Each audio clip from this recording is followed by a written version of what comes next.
Good morning, everyone. I hope that you're doing well. Coming to you from the backyard again. We have been so very fortunate to have this beautiful weather come back after our rain this early part of the week. I hope that you're all doing well.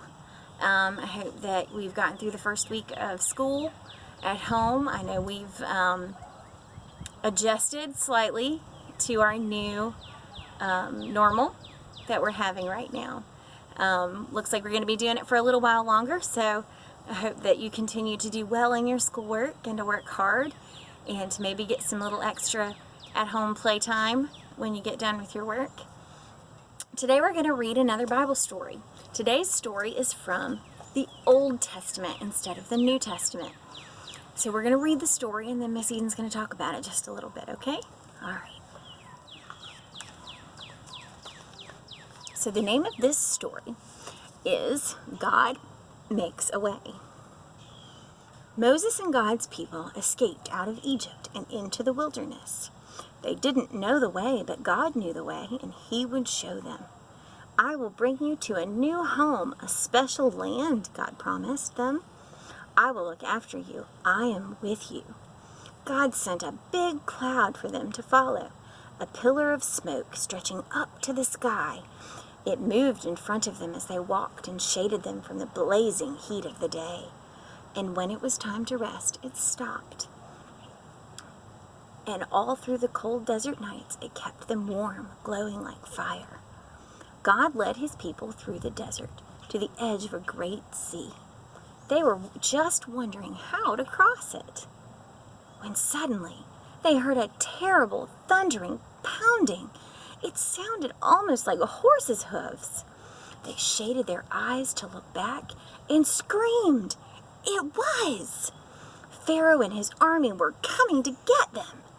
Pharaoh had changed his mind again. Get my slaves back! He screeched and charged out into the desert after them with 600 of his fastest horsemen and every single chariot in Egypt. What were God's people going to do? In front of them was a big sea, and it was so big there was no way around it. But there was no way through it. It was too deep. They didn't have any boats, so they couldn't sail across, and they couldn't swim across because it was too far and they would drown. And they couldn't turn back because Pharaoh was chasing them. They could see the flashing swords glinting in the baking sun and the dust clouds and the chariot after scary chariot surging toward them. So they did the only thing left to do. Panic. We're going to die, they shrieked. Don't be afraid, Moses said. But there's nothing we can do, they screamed. God knows you can't do anything. God will do it for you. Trust Him and watch. But there is no way out, they cried. God will make a way, Moses said. Another minute and it would have been over. But then the strangest thing happened. God made the pillar of smoke move. It moved behind His people and hid them from the Egyptians. Then God sent a strong east wind to blow all night long. It blew on the water of the big sea. It blew it to the left and it blew it to the right until it blew it into two towering walls of water. And there, right through the middle of the sea, a muddy pathway opened up, and God's people walked across on dry land.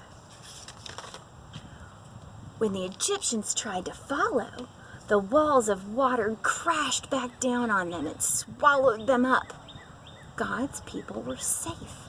They danced and laughed and sang and thanked God. When there had been no way out, God had made a way. Many years later, once again, God was going to make a way where there was no way. From the beginning, God's children had been running from Him and hiding.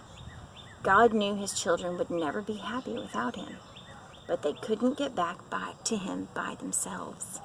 They were lost. They didn't know the way back, but God knew the way, and one day he would show them.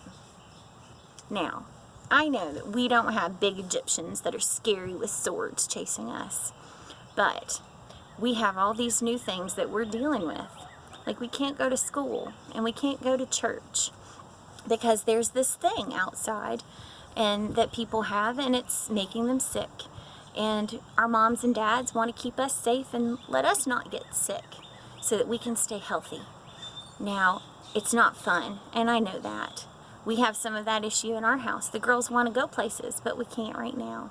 So do your best to make sure you trust your mom and dad, that they're making the right decisions, and God will keep you safe. You are safe. Keep your hands washed.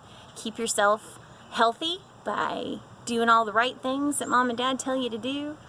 And I hope that you all will enjoy this week that you have coming up.